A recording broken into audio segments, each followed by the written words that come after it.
Hi hello friends, ಎಲ್ಲರಿಗೂ ನಮಸ್ಕಾರ. ಭುವನಗಿರಿ ಭುವನೇಶ್ವರಿ ಚಾನಲ್ಗೆ ಸ್ವಾಗತ. ನಾನು ನಿಮ್ಮ ಸಂಧ್ಯಾ. ಇವತ್ತು ಒಂದು ಯುನೀಕ್ ಆಗಿ ಸ್ಪೆಷಲ್ ಆಗಿ ಮಾಡ್ಕೊಳ್ಬೋದಾದಂಥ ತೊಂಡೆಕಾಯಿ ಸಾಂಬಾರನ್ನ ಹೇಳ್ಕೊಡ್ತೀನಿ. ಇದಕ್ಕೆ ನೀವು ತೊಂಡೆಕಾಯಿನ ಕಟ್ ಮಾಡೋ ಅವಶ್ಯಕತೆ ಇಲ್ಲ, ಅಥವಾ ಯಾವುದೇ ಚಾಕು ಅಥವಾ ಇನ್ಯಾವುದೇ ಕಟರ್ನ ಯೂಸ್ ಮಾಡೋ ಅವಶ್ಯಕತೆನೇ ಇರೋದಿಲ್ಲ. ಜಸ್ಟ್ 10-15 ನಿಮಿಷದಲ್ಲಿ ನೀವು ಆರಾಮಾಗಿ ಮಾಡ್ಕೋಬೋದು. ಇದನ್ನು ತೊಂಡೆಕಾಯಿ ಎಣ್ಗಾಯಿ ಅಂತಲೂ ಕೂಡ ಕರೀತಾರೆ, ಹಾಗೆಯೇ ಜಪ್ಪಗಾಯಿ ಅಂತಲೂ ಕೂಡ ಕರೀತಾರೆ. ಇದು ಹೆಚ್ಚಾಗಿ ಹಳ್ಳಿ ಕಡೆ ಇವತ್ತಿಗೂ ಮಾಡ್ತಾರೆ. ನಮ್ಮ ಮನೆಯಲ್ಲಂತೂ ಇದು ವಾರದಲ್ಲಿ ಸತತವಾಗಿ 4 ದಿನ ಇದ್ದೇ ಇರುತ್ತೆ. ಅಷ್ಟು ಇಷ್ಟಪಡೋವಂಥ ಒಂದು ರೆಸಿಪಿ. ಚಿಕನ್ ಮಟನ್ಗಿಂತಲೂ ಒಳ್ಳೆ ಟೇಸ್ಟ್ ಕೊಡುವಂಥ ಯುನೀಕಾಗಿ ಸ್ಪೆಷಲಾಗಿ ಮಾಡ್ಕೋಬೋದಾದಂಥ ರೆಸಿಪಿ. ತುಂಬಾ ರುಚಿಯಾಗಿರುತ್ತೆ. ಹಾಗಾದರೆ ಈ ರೆಸಿಪಿನ ಹೇಗೆ ಮಾಡೋದು ಅಂತ ನೋಡೋಣವಾ? ಈ ರೆಸಿಪಿನ ಶುರು ಮಾಡೋದಕ್ಕಿಂತ ಮೊದಲು ಇದೇ ಫಸ್ಟ್ ಟೈಮ್ ನೀವು ನನ್ನ ಚಾನಲ್ನ ನೋಡ್ತಾ ಇದ್ದರೆ ಸಬ್ಸ್ಕ್ರೈಬ್ ಆಗಿ, ಹಾಗೆ ಪಕ್ಕದಲ್ಲಿರುವಂಥ ಬೆಲ್ಲೈಕನ್ನ ಕೂಡ ಒತ್ತಿ ಅದರಲ್ಲಿ ಆಲ್ ಅನ್ನೋದನ್ನ ಒತ್ತೋದ್ರಿಂದ ನಾನು ಹೊಸ ರೆಸಿಪಿ ವಿಡಿಯೋಗಳನ್ನು ಹಾಕಿದಾಗ ನಿಮಗೆ ನೋಟಿಫಿಕೇಷನ್ ಬರುತ್ತೆ. ಆಗ ನೀವು ನಾನು ಹಾಕೋ ಎಲ್ಲ ರೆಸಿಪಿ ವಿಡಿಯೋಗಳನ್ನು ಹಾಕಿದ ತಕ್ಷಣವೇ ಪಟ್ ಅಂತ ಫಸ್ಟ್ ನೀವೇ ನೋಡ್ಬೋದು. ಹಾಗಾದರೆ ನೋಡ್ತೀರಾ ಅಲ್ವಾ ಎಲ್ಲ ರೆಸಿಪಿಗಳನ್ನು, ಜೊತೆಗೆ ಸಬ್ಸ್ಕ್ರೈಬ್ ಕೂಡ ಆಗ್ತೀರಾ ಅಲ್ವಾ? ಹಾಗಾದರೆ ಬನ್ನಿ ಶುರು ಮಾಡೋಣ. ಹಾಗೆ ನಿಮ್ಮ ಫ್ಯಾಮಿಲಿ ಫ್ರೆಂಡ್ಸ್ ಜೊತೆಗೆ ಶೇರ್ ಮಾಡಿ, ಜೊತೆಗೆ ಕಮೆಂಟ್ ಕೂಡ ಮಾಡಿ. ಹಾಗಾದರೆ ಬನ್ನಿ ಶುರು ಮಾಡೋಣ. ಮೊದಲಿಗೆ ನಾನು ತೊಂಡೆಕಾಯಿಗಳನ್ನ ತೊಗೊಂಡಿದ್ದೀನಿ. ಅದರ 2 ಕಡೆ ತುದಿಯನ್ನು ಕಟ್ ಮಾಡ್ಕೊಂಡಿದ್ದೀನಿ. ಅದು ಫ್ರೆಶ್ ಇರಬೇಕು ಆದಷ್ಟು. ನೋಡಿ, ಈ ಥರ ಕಟ್ ಮಾಡಿದಾಗ ಸೊನೆ ಬರಬೇಕು. ಆ ಥರ ನೀವು ಅಷ್ಟು ಫ್ರೆಶ್ ಇರೋ ತೊಂಡೆಕಾಯಿನ ತೊಗೊಂಡ್ರೆ ತುಂಬಾ ಚೆನ್ನಾಗಿರುತ್ತೆ. ಜೊತೆಗೆ ಸ್ವಲ್ಪ ದೊಡ್ಡ ತೊಂಡೆಕಾಯಿ ಆಗಿದ್ದರೆ ಇನ್ನೂ ಚೆನ್ನಾಗೇ ಆಗುತ್ತೆ. ಈಗ ಇದನ್ನು ಚೆನ್ನಾಗಿ ತೊಳ್ಕೊಳ್ಳೋಣ ಒಂದು ಸಲ.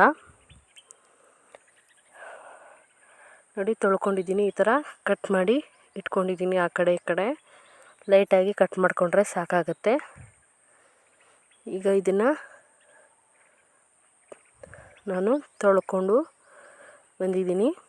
ಈಗ ಒಂದು ಕಲ್ಲ ಮೇಲೆ ಈ ಥರ ಇಟ್ಬಿಟ್ಟು ಇದನ್ನು ಜಜ್ಕೋತೀನಿ.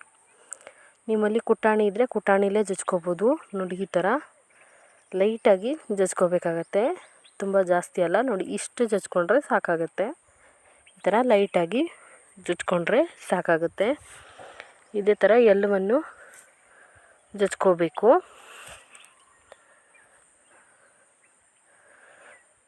ಇದು ಮಸಾಲೆ ಒಳಗೆ ಹೋಗಲಿ ಅನ್ನೋ ಕಾರಣಕ್ಕೆ ಜಸ್ಟ್ ಜಜ್ಕೊಂಡಾಗೆ ಮಾಡಿದ್ರೆ ಆಯಿತು. ನಾನಿಲ್ಲಿ ಬಿಸಿ ಕಲ್ಲು ಮೇಲೆ ಇಟ್ಕೊಂಡು ಜಜ್ಕೋತಾ ಇದ್ದೀನಿ. ನೀವು ಬಿಸಿ ಕಲ್ಲಲ್ಲಿ ಇದ್ದರೆ ಅದರಲ್ಲೇ ಈ ಥರ ಕಲ್ಲಿಂದ ಜಜ್ಕೊಳ್ಳಿ. ಈ ಥರ ಓಪನ್ ಆಗೋ ಥರ ಜಜ್ಕೊಳ್ಳೋಕ್ಕೆ ಬೀಸೋ ಕಲ್ಲು ಇಲ್ಲ ಅಂದರೆ ಕುಟಾಣಿ ಸಹಾಯದಿಂದನೂ ನೀವು ಲೈಟಾಗಿ ಜಜ್ಕೋಬೋದು. ಈಗ ನಾನು ಎಲ್ಲವನ್ನು ಜಜ್ಕೊಂಡು ಇಟ್ಕೊಂಡಿದ್ದೀನಿ. ನೋಡಿ ಫ್ರೆಂಡ್ಸ್, ಎಲ್ಲವನ್ನು ನಾನು ಜಜ್ಕೊಂಡಿದ್ದೀನಿ. ಆದಷ್ಟು ಹಣ್ಣಾಗಿರೋ ತೊಂಡೆಕಾಯಿ ತೊಗೋಬೇಡಿ, ಸ್ವಲ್ಪ ಕಾಯಾಗಿರೋದೇ ತೊಗೊಳ್ಳಿ. ಈಗ ಇನ್ನೊಂದು ಸಲ ಕ್ಲೀನಾಗಿ ತೊಳೆದ್ಬಿಟ್ಟು ತಕ್ಕೊಂಡು ಒಂದು ಕುಕ್ಕರ್ಗೆ ಹಾಕ್ಕೋತಾ ಇದ್ದೀನಿ. ಕುಕ್ಕರ್ನ ಬದಲಿಗೆ ನೀವು ಪಾತ್ರೆಯಲ್ಲಿ ಕೂಡ ಬೇಯಿಸ್ಕೋಬೋದು. ಜಜ್ಜಿಬಿಟ್ಟು ಇನ್ನೊಂದು ಸಲ ತೊಳೆಯೋದ್ರಿಂದ ಅದರ ಬೀಜಗಳು ಏನಾದರೂ ಹೊರಗೆ ಬಂದಿದ್ದರೆ ಅದು ತೊಳೆದು ಹೋಗುತ್ತೆ ಅನ್ನೋ ಕಾರಣಕ್ಕೆ ಇನ್ನೊಂದು ಸಲ ತೊಳ್ಕೋಬೇಕು. ಜೊತೆಗೆ ಸೊನೆ ಇದ್ದರೂ ಕೂಡ ಹೋಗುತ್ತೆ. ಈಗ ರುಚಿಗೆ ತಕ್ಕಷ್ಟು ಉಪ್ಪನ್ನ ಹಾಕ್ಕೋತಾ ಇದ್ದೀನಿ. ಜೊತೆಗೆ ತೆಳು ಬೆಲ್ಲವನ್ನು ನಾನು ಹಾಕ್ಕೋತಾ ಇದ್ದೀನಿ, ಒಂದು 2 ಸ್ಪೂನ್ ಆಗುವಷ್ಟು. ತೆಳು ಬೆಲ್ಲ ಇಲ್ಲ ಅಂದರೆ ನೀವು ಉಂಡೆ ಬೆಲ್ಲ ಕೂಡ ಯೂಸ್ ಮಾಡ್ಬೋದು. ಆದಷ್ಟು ತೆಳು ಬೆಲ್ಲನ ಹಾಕೋದ್ರಿಂದ ಒಳ್ಳೆ ರುಚಿ ಸಿಗುತ್ತೆ ಫ್ರೆಂಡ್ಸ್. ಇದಕ್ಕೆ ಬೇಕಿದ್ರೆ ಬೇಳೆ ಕೂಡ ಯೂಸ್ ಮಾಡ್ಬೋದು, ಆದರೆ ಬೇಳೆ ಹಾಕದೆ ಮಾಡಿದ್ರೂ ಕೂಡ ಒಳ್ಳೆ ಟೇಸ್ಟ್ ಕೊಡುತ್ತೆ ಫ್ರೆಂಡ್ಸ್ ಇದು. ಈಗ ನಾನು ಕುಕ್ಕರ್ ಮುಚ್ಚಳ ಮುಚ್ಚಿ 3 ವಿಷಲ್ ತಕ್ಕೋತೀನಿ. ಕುಕ್ಕರ್ಗೆ ನೀರು ಹಾಕಿಬಿಟ್ಟು ನೋಡಿ, ಇಷ್ಟು ಮುಳುಗುವಷ್ಟು ನೀರಿದ್ದರೆ ಸಾಕಾಗುತ್ತೆ. ಈಗ ಇದನ್ನು ನಾನು 3 ವಿಷಲ್ ತಕ್ಕೋತೀನಿ. ಅಷ್ಟರಲ್ಲಿ ಒಂದು ಮಸಾಲೆನ ಫ್ರೈ ಮಾಡ್ಕೊಳ್ಳೋಣ. ಮಸಾಲೆ ಫ್ರೈ ಮಾಡೋದಕ್ಕೆ ಒಂದು ಅರ್ಧ ಸ್ಪೂನ್ ಆಗೋಷ್ಟು ತುಪ್ಪನ ಹಾಕ್ಕೊಂಡಿದ್ದೀನಿ ಒಂದು ಪ್ಯಾನ್ಗೆ. ಅದಕ್ಕೆ 1 ಚಿಟಿಕೆ ಆಗೋಷ್ಟು ಮೆಂತ್ಯನ ಹಾಕ್ಕೋತಾ ಇದ್ದೀನಿ. ಆದಷ್ಟು ಲೋ ಫ್ಲೇಮಲ್ಲಿಟ್ಟು ಫ್ರೈ ಮಾಡಿ. ಮೆಂತ್ಯ ಈಗ ಫ್ರೈ ಆಗಿದೆ, ನಾನು ತಕ್ಕೋತೀನಿ.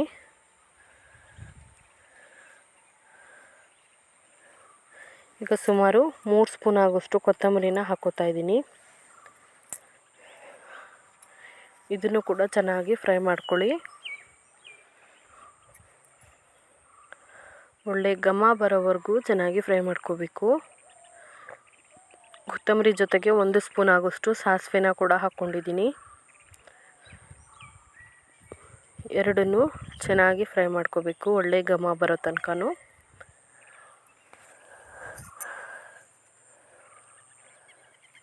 ಈಗ ಇದು ಚೆನ್ನಾಗಿ ಫ್ರೈ ಆಗಿದೆ.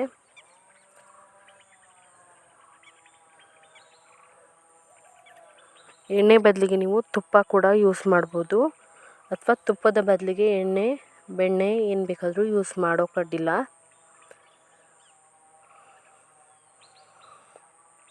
ಈಗ ಫ್ರೈ ಮಾಡಿರೋದನ್ನ ಒಂದು ಪ್ಲೇಟಿಗೆ ನಾನು ತಕ್ಕೋತಾ ಇದ್ದೀನಿ. ನೋಡಿ, ಈಗ ತಕ್ಕೊಂಡಿದ್ದೀನಿ. ಇದಕ್ಕೆ ಒಂದು 8-10 ಬೆಳ್ಳುಳ್ಳಿ ಇಸಳನ್ನು ಹಾಕ್ಕೊಂಡಿದ್ದೀನಿ. ಹಾಗೆ ಒಂದು ಅರ್ಧ ಸ್ಪೂನ್ ಆಗೋಷ್ಟು ಅರಿಶಿನ, ಹಾಗೆ ಖಾರದ ಪುಡಿನ ಒಂದು 2 ಸ್ಪೂನ್ ಆಗೋಷ್ಟು ಹಾಕ್ಕೊಂಡಿದ್ದೀನಿ. ನಿಮಗೆ ಖಾರಕ್ಕೆ ಅನುಗುಣವಾಗಿ ಹಾಕ್ಕೋಬೋದು. ಈಗ ಒಂದು ಮಿಕ್ಸಿ ಜಾರ್ನ ತೊಗೊಂಡು ಅದಕ್ಕೆ ನಾನು ಸುಮಾರು 1.5 ಕಪ್ ಆಗೋಷ್ಟು ತೆಂಗಿನಕಾಯಿ ತುರಿನ ಹಾಕ್ಕೋತಾ ಇದ್ದೀನಿ. ಹಾಗೆ ಒಂದು ಈರುಳ್ಳಿನ ಕಟ್ ಮಾಡಿ ಹಾಕ್ಕೊಂಡಿದ್ದೀನಿ, ಮೀಡಿಯಮ್ ಸೈಜ್ದು. ಹಾಗೆ ಫ್ರೈ ಮಾಡಿ ಇಟ್ಕೊಂಡಂಥ ಎಲ್ಲ ಮಸಾಲ ಹಾಗೆ ಎಲ್ಲವನ್ನು ಹಾಕಿ ಇದನ್ನು ಸ್ವಲ್ಪ ಹುಣಸೆಹಣ್ಣು ಕೂಡ ಹಾಕ್ಕೊಂಡಿದ್ದೀನಿ, ಒಂದು ನಿಂಬೆಹಣ್ಣು ಗಾತ್ರಕ್ಕೆ ಹಾಕಿಬಿಟ್ಟು ಇದನ್ನು ನುಣ್ಣಗೆ ಪೇಸ್ಟ್ ಮಾಡ್ಕೊಳ್ಳೋಣ. ನೋಡಿ, ಈಗ ನಾನು ಪೇಸ್ಟ್ ಮಾಡ್ಕೊಂಡಿದ್ದೀನಿ. ಈ ಥರ ನುಣ್ಣಗೆ ಇರಬೇಕು. ಖಾರ ಕಡಿಮೆ ಅನಿಸಿದ್ರೆ ಸ್ವಲ್ಪ ಖಾರ ಹಾಕ್ಕೋಬೋದು. ಈಗ ನಾವು ವಿಶಲ್ ಮಾಡಿಟ್ಟಂಥ ತೊಂಡೆಕಾಯಿಗಳು ಚೆನ್ನಾಗಿ ಬೆಂದಿದೆ. ನೋಡಿ, ಈ ಥರ ಒಂದು ಸ್ಪೂನ್ ಸಹಾಯದಿಂದ ತೆಗೆದು ನೋಡಿದ್ರೆ ಗೊತ್ತಾಗುತ್ತೆ ಫ್ರೆಂಡ್ಸ್. ನೋಡಿ ಎಷ್ಟು ಚೆನ್ನಾಗಿ ಬೆಂದಿದೆ ಅಂತ. ಈ ಥರ ಸಾಫ್ಟ್ ಆದರೆ ಸಾಕು. ಈಗ ಇನ್ನೊಂದು ಪಾತ್ರೆನ ಇಟ್ಬಿಟ್ಟು ಪಾತ್ರೆಗೆ ಸ್ವಲ್ಪ ಎಣ್ಣೆ ಹಾಕಿದ್ದೆ. ಎಣ್ಣೆ ಬಿಸಿ ಆದಮೇಲೆ ಮೀಡಿಯಮ್ ಗಾತ್ರದ ಈರುಳ್ಳಿನ ಚಿಕ್ಕ ಚಿಕ್ಕದಾಗಿ ಕಟ್ ಮಾಡಿ ಹಾಕ್ಕೊಂಡಿದ್ದೀನಿ. ಜೊತೆಗೆ ಸ್ವಲ್ಪ ಕರಿಬೇವನ್ನು ಕೂಡ ಹಾಕ್ಕೊಂಡು ಫ್ರೈ ಮಾಡ್ಕೋತೀನಿ 1 ಸೆಕೆಂಡ್ ಆಗೋಷ್ಟು.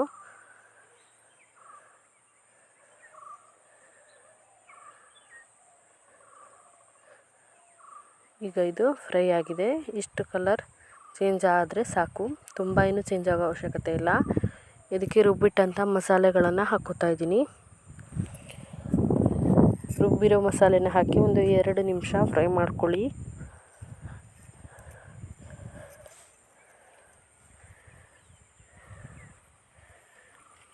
ನೋಡಿ, ಈಗ ಫ್ರೈ ಆಗಿದೆ.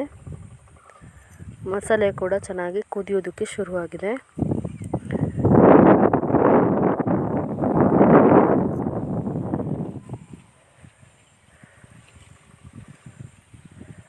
ಇದಕ್ಕೆ ನಾನು ಈಗ ಬೇಯಿಸಿಟ್ಟಂಥ ತೊಂಡೆಕಾಯಿಯನ್ನು ಹಾಕ್ಕೋತಾ ಇದ್ದೀನಿ.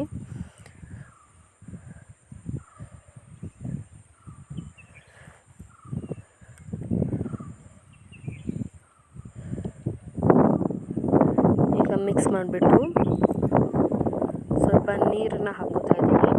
ಮಿಕ್ಸಿ ಜಾರ್ ತೊಳೆದಂಥ ನೀರು. ಸಾಮಾನ್ಯ ನಾವು ಬೇಳೆ ಕಟ್ಟಿನ ಸಾಂಬಾರು ಮಾಡ್ತೀವಲ್ಲ ಅದಕ್ಕೆ ಮಾಡ್ಕೋಬೇಕು ಫ್ರೆಂಡ್ಸ್. ಮಾಡ್ಕೊಂಡಿದ್ದೀನಿ.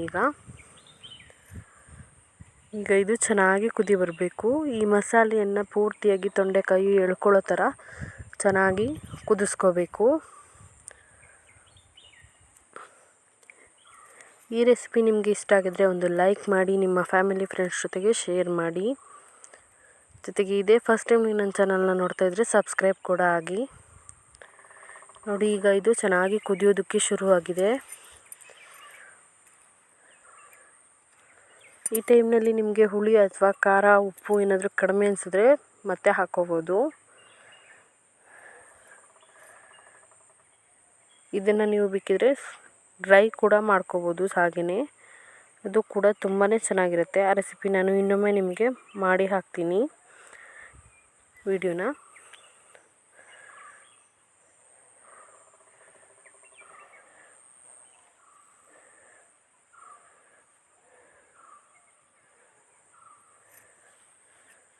ನಿಮ್ಮ ಊರಿನಲ್ಲಿ ಯಾವ ರೆಸಿಪಿ ತುಂಬ ಫೇಮಸ್ ಅನ್ನೋದನ್ನ ನನಗೆ ಕಮೆಂಟಲ್ಲಿ ಹೇಳಿ. ಜೊತೆಗೆ ನಿಮ್ಮ ಮನೆಯಲ್ಲಿ ಯಾವ ರೆಸಿಪಿನ ಇಷ್ಟಪಡ್ತೀರಾ ಮತ್ತು ಅದನ್ನು ಹೇಗೆ ಮಾಡ್ತೀರಾ ಅಂತ ನನಗೆ ಕಮೆಂಟಲ್ಲಿ ತಿಳಿಸಿ. ಆ ರೆಸಿಪಿ ವಿಡಿಯೋಗಳನ್ನು ಕೂಡ ನಾನು ಆದಷ್ಟು ಬೇಗ ಟ್ರೈ ಮಾಡಿ ನಿಮ್ಮ ಜೊತೆ ಹಂಚ್ಕೋತೀನಿ. ನಮ್ಮ ತೊಂಡೆಕಾಯಿ ಚೆನ್ನಾಗಿ ಕುದೀತಾ ಇದೆ. ಸುಮಾರು ಇಷ್ಟು ಕುದ್ರೆ ಸಾಕು.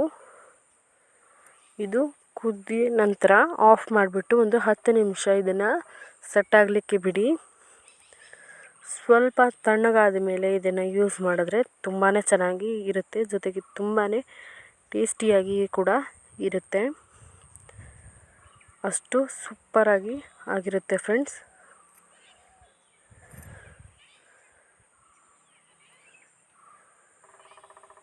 ಈ ರೆಸಿಪಿ ನಿಮಗೆ ಇಷ್ಟ ಆಗಿದೆ ಅನ್ಕೋತೀನಿ. ಇಷ್ಟ ಆಗಿದ್ರೆ ಒಂದು ಲೈಕ್ ಮಾಡಿ, ಶೇರ್ ಮಾಡಿ, ಹಾಗೆ ನಿಮ್ಮ ಫ್ಯಾಮಿಲಿ ಫ್ರೆಂಡ್ಸ್ ಜೊತೆಗೆ ಶೇರ್ ಮಾಡಿ. ನನ್ನ ಚಾನಲ್ನ ಸಬ್ಸ್ಕ್ರೈಬ್ ಆಗಿ. Keep watching Bhuvanagiri Bhuvaneshwari channel. ಹೋಗಿ ಬರ್ತೀವಿ. ನಮಸ್ಕಾರ.